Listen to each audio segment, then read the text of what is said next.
Gray from Caravan World. We've been travelling from Melbourne to Perth in this awesome AVIDA Birdsville motorhome, and we'll be arriving in Perth later on today, hopefully. This particular Birdsville is based on a Fiat Ducato 2.3 litre multi-jet engine. The Ducato has a Comfort-Matic automated manual gearbox, which means you can drive it in either auto or manual modes. So it's a 6-speed gearbox. I've been driving it largely in auto mode for most of this road trip.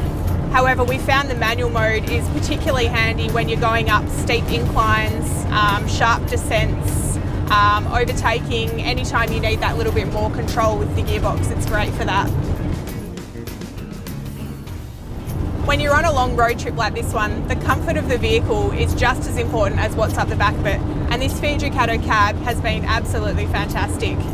We've been doing some really long days of driving, 600, 700 k's a day, and the seats are really, really comfortable. They're really adjustable, so they can suit whoever the driver is. You can change them really easily, the positioning of the steering wheel as well. And the cab has all the mod cons you'd expect in a modern vehicle. It's got a TomTom navigation system, which is touchscreen and really easy to use. It's obviously got air conditioning, it's got cruise control, which has been a godsend on these really long days of driving. And it's also got Bluetooth connectivity, which is great to play your music from your phone as well.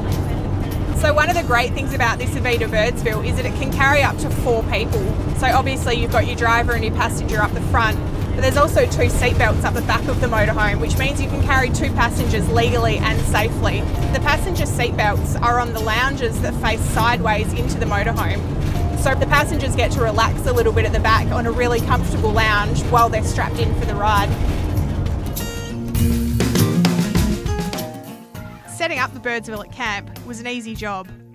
The reversing camera made reversing onto our sites a breeze, and once it's level, it's just a matter of connecting the power cord if you've got power and turning on the gas bottles.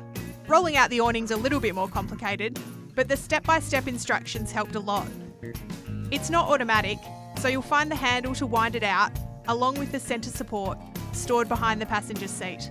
While we ate more pub and roadhouse meals than we should have on this trip, we did put the Birdsville's kitchen to good use as well, mostly for breakfast cook-ups. One of the best things about this AVIDA motorhome is this lounge area up the back. It can easily seat 4 people for meals and even 6 or 8 at a pinch. Food prep was pretty easy, with the combination of some bench space, the glass lid on the cooktop, the drainer, and the drop-down shelf across the entry door. For cooking, you've got a combo 4-burner stove with gas and electricity, a gas grill below, and a microwave as well.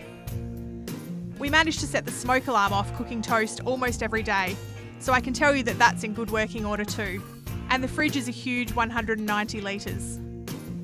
Our Birdsville was set up to sleep 4 people, although you can option it for 6 if required.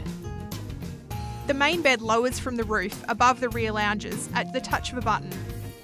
However, you do have to lower the dining table and remove the backrests from the lounge first. You can leave the bed made up, which is a bonus and makes the process quicker, but once lowered into position, the bed blocks access to the rear bathroom. If you wanted to sleep 6 inside the motorhome, you just lower the bed part of the way down, and the 2 lounges underneath can be used as 2 extra single beds. The other double bed sits over the driver's cab, and you can access it via a removable ladder. Although it is designed for 2 people, it's much more comfortable for 1.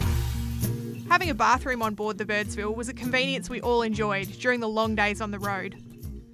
It takes up the full width of the motorhome, with a shower in one corner, the vanity and sink in the middle, and a cassette toilet on the other side.